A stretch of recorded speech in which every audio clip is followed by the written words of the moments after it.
Assalamualaikum warahmatullahi wabarakatuh. Perkenalkan, saya Cynthia Puspita, mahasiswi kelas 5C Program Studi Manajemen Pendidikan Islam, Universitas Islam Negeri Sultan Taha Saifuddin Jambi. Di video kali ini saya akan menjelaskan materi tentang filosofi, sejarah, dan konsep dasar tentang manajemen perubahan.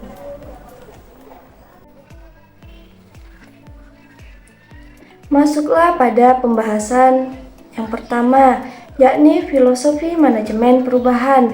Filosofi manajemen perubahan berkaitan dengan cara pandang dan pendekatan terhadap perubahan organisasi. Ini melibatkan pemahaman bahwa perubahan adalah suatu hal yang alami dan tidak dapat dihindari dalam kehidupan organisasi. Selanjutnya yaitu sejarah manajemen perubahan. Manajemen perubahan telah menjadi fokus utama dalam dunia bisnis dan organisasi sejak akhir abad ke-19 dan awal abad ke-20. Salah satu figur terkemuka dalam pengembangan konsep ini adalah Kurt Lewin, yakni seorang psikolog sosial. Masuklah pada pembahasan konsep dasar manajemen perubahan. Yang pertama yakni pentingnya kepemimpinan yang kuat. Kepemimpinan yang kuat ialah kepemimpinan yang efektif dan sangat penting dalam memandu organisasi melalui proses perubahan.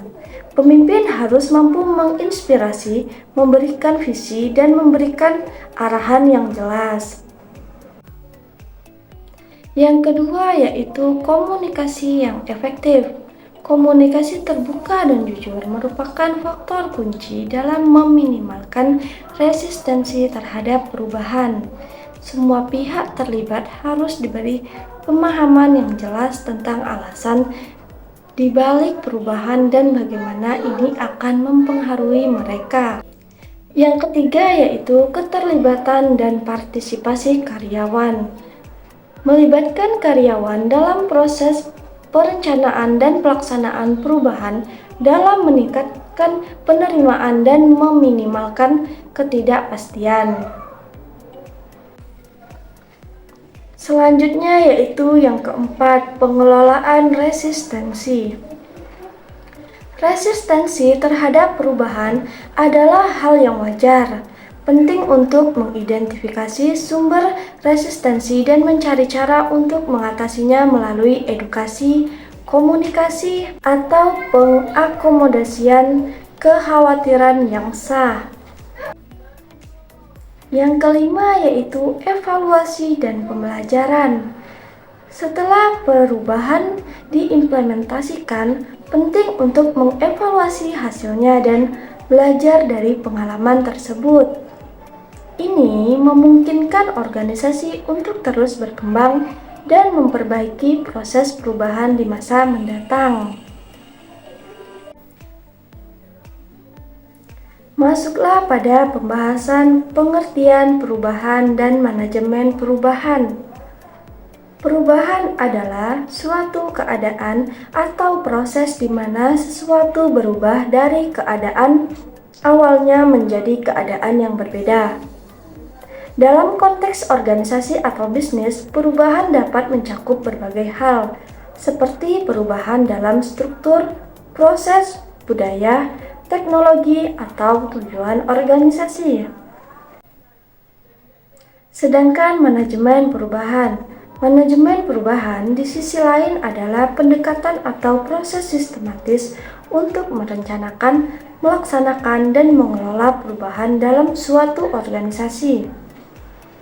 Tujuannya adalah untuk memastikan bahwa perubahan tersebut diintegrasikan dengan baik, diterima, dan dijalankan dengan efektif oleh seluruh anggota organisasi.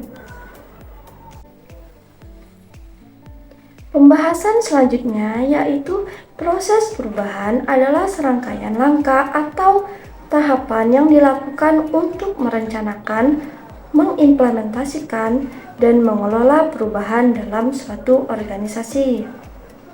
Berikut ada beberapa tahapan umum dalam proses perubahan. Ada 5 tahapan. Yang pertama yaitu penyadaran dan persiapan. Yang kedua, penilaian dan analisis. Yang ketiga, perencanaan atau planning. Dan yang keempat, komunikasi dan keterlibatan. Yang terakhir yaitu implementasi. Selanjutnya yaitu lingkungan perubahan merujuk pada konteks atau kondisi di sekitar suatu organisasi yang mempengaruhi kemungkinan, kecepatan, dan sifat dari perubahan yang terjadi. Lingkungan ini dapat terdiri dari faktor-faktor eksternal dan internal yang memengaruhi organisasi. Mengetahui dan memahami lingkungan perubahan adalah kunci untuk mengidentifikasi peluang dan risiko yang terkait dengan perubahan dalam organisasi. Demikian presentasi video kali ini yang menjelaskan tentang filosofi, sejarah, dan konsep dasar manajemen perubahan. Semoga bermanfaat. Terima kasih telah menyaksikan video presentasi saya. Sampai jumpa di video-video saya selanjutnya. Wassalamualaikum warahmatullahi wabarakatuh.